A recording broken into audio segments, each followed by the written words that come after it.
Neurofeedback worked, and I almost feel crazy telling anyone about this. So for starters, let me tell you why you should care. Before I started neurofeedback, I would go through these cycles of depressive thought. So every 4 to 6 months for around maybe 5 years, I would make an attempt on my life, expressing my desire to not live anymore. Whether it be pills, a gun, a knife, overpasses, you name it, I've tried it. This affected my ability to form and maintain friendships, to do well in school, to hold down a job, to have hobbies, and basically live my life. So when I went through my last attempt and got out of the hospital, my mom suggested this possible solution that she found online, this being neurofeedback. When I started going to the neurofeedback clinic, I was pretty skeptical at first. I'd read the studies my clinic had sent me at the beginning of my treatment, but I wasn't sure this was going to work. I was worried that I was getting scammed or something, but honestly, I was so desperate for a solution that I just went for it. Now, I want to talk about how it actually works, because if I just come on here and say,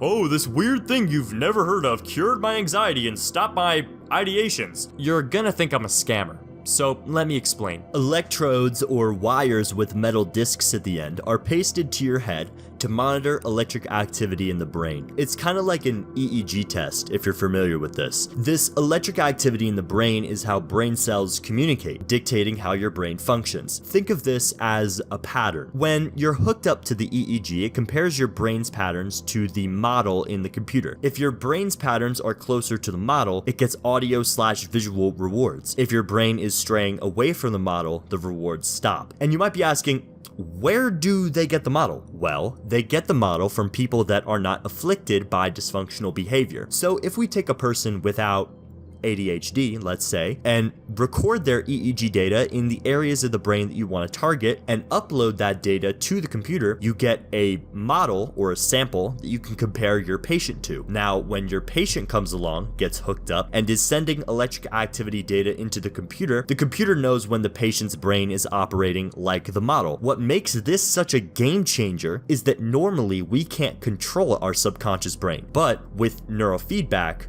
we can, right?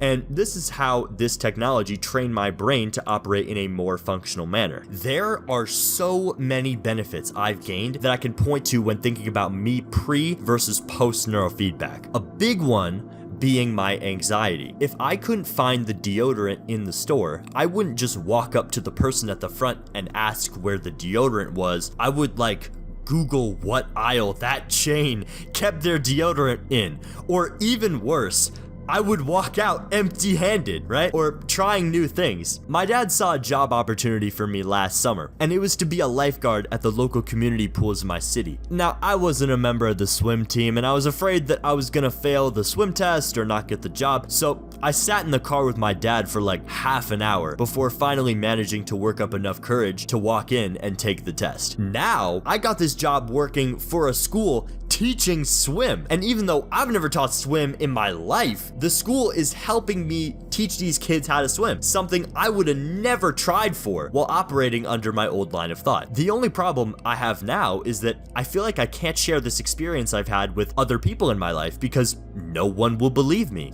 Outside of close family that witnessed this change happen firsthand, most will doubt my claims and write me off as placebo. But I'm here to tell you my results are real. And if you're suffering with mental problems such as anxiety, moderate depression, or even ADHD, consider neurofeedback as an option. Look, I'm not saying go off your meds or quit therapy or stop what you're already doing to manage your symptoms, but explore this as an option. Now, I want to point out some red flags in clinics.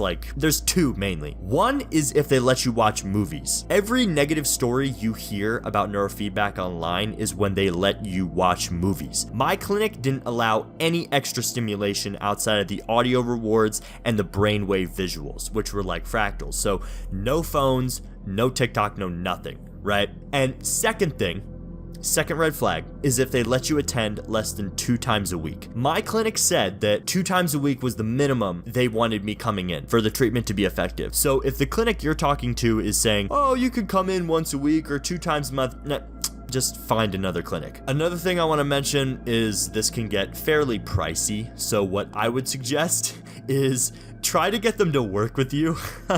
I've been done with my treatment for 2 2 months now, and I still owe them money. So when I have extra money, I drive up there and just give it to them. It's kind of an honor system thing, so if you find a good clinic, see if they'll work with you. I want to make this very clear. I am not trying to sell you to a specific clinic. If you look in the description of this video, there are no links, there are no referrals, right? I just want to put this on your radar that this exists. 18-year-old me would have loved to know about neurofeedback. So if you are afflicted by any of the issues mentioned in this video, you should consider this therapy. But again, it's not my life. Do what works for you. All right, I'll catch you in the next one. See you next Friday.